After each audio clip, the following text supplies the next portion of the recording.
Installing pre-finished stair treads from stairtreads.com. First, we need to remove the existing carpet and padding. This is usually as simple as making a cut in the carpet and strongly tugging to remove it, but be careful because there will likely be nails and staples embedded in the carpet. Once we remove the carpet and pad, there will likely be some nails and staples that will need to be removed in the sub-tread.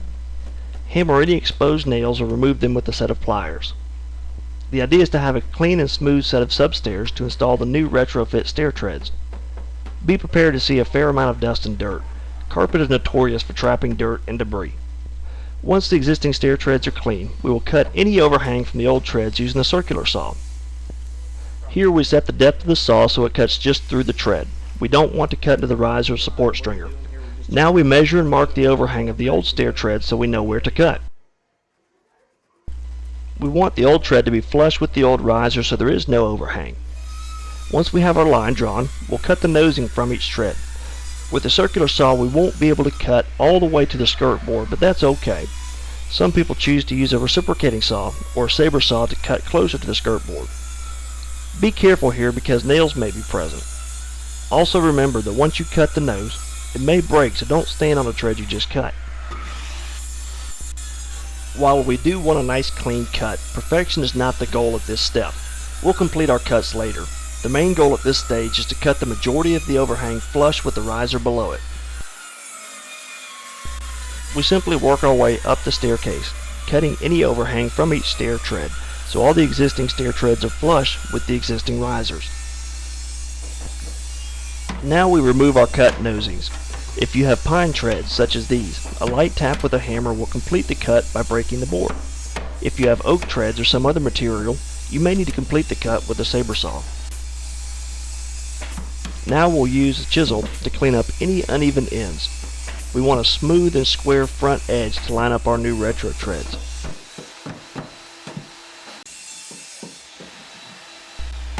We'll go through each tread and remove any parts missed by the saw. Notice how easy it is to remove any extra wood with just a gentle tap of the chisel.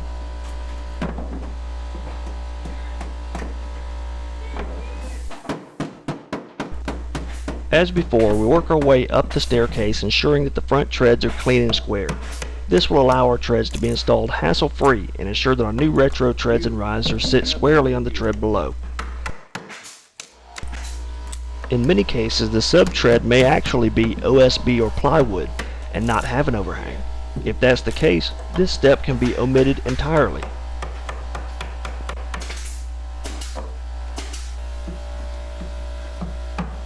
Once we finish squaring our existing treads, we'll check for any squeaks.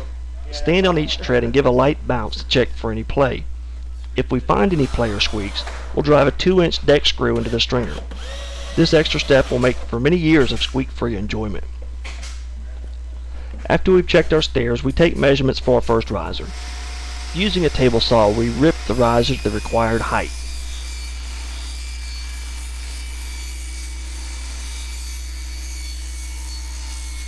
And then bring it inside to dry fit it. Now, with the riser in place but not secured, we check our front to back depth for the stair tread.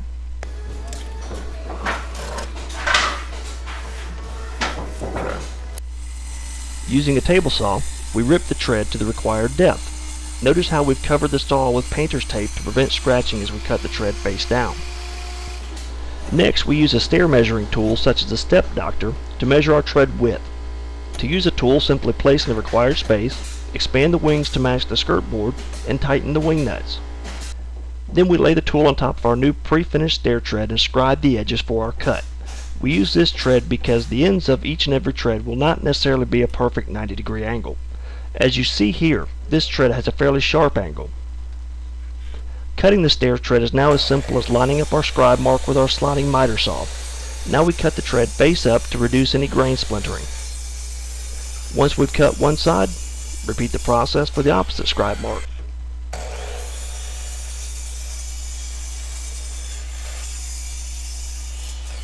Now we'll dry fit the tread and riser to make sure our angles and measurements are acceptable. Once we've determined that we have a good fit, we apply a bead of construction adhesive like liquid nails to the back of the riser and press it in place. We'll shoot a couple of brad nails through the face of the riser to hold it in place while the glue sets. Now we apply a liberal amount of construction adhesive to the sub-tread and lay our new pre-finished retro tread in place. Plan on using about 1 tube of adhesive per tread and riser. We gently tap the tread into place and use our nail gun to shoot 4 finished nails into the tread, 1 in each corner. Finished nails leave a very small hole, and the nail gun will recess the fastener below the surface of the tread so it won't be noticeable. From here, we check our next riser dimension and cut to fit. Again, we'll apply a bead of construction adhesive to the back of the riser. When installing the risers, we always want to install the ripped edge up. This way, any uneven cuts will be hidden under the nose of the new stair tread, and the flat edge will show on top of the tread below. Use a couple of finished nails to hold the riser in place, and we're on to the next step.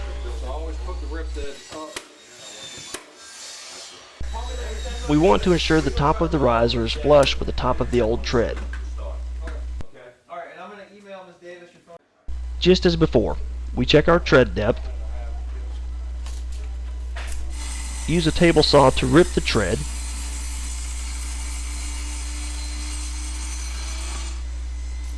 measure our width,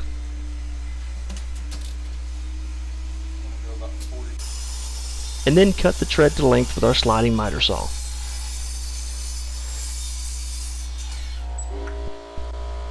We'll apply another tube of adhesive to the sub-tread in a zigzag pattern. We want to ensure proper adhesion, but we also want to keep the adhesive just off the front of the tread so it won't leak onto the riser when the tread is installed. Next, we'll tap the new retro stair tread in place.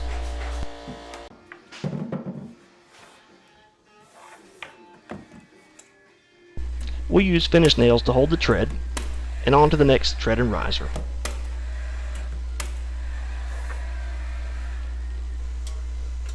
We continue measuring and cutting each tread and riser individually because there is likely some variance from step to step.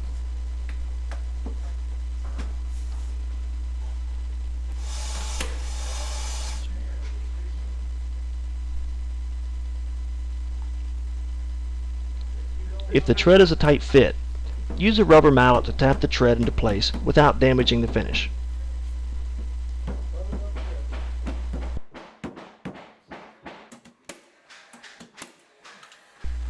We simply work our way up the stairs, tread by tread, until we've completed our install.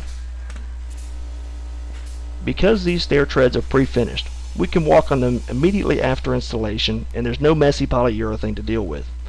An average installation of retrofit stair treads only takes about a half day from removing the carpet to the final stair tread. Pre-finished retrofit stair treads are only available online at stair-treads.com. For more information, visit us online and learn how you can have a new set of real wood stairs.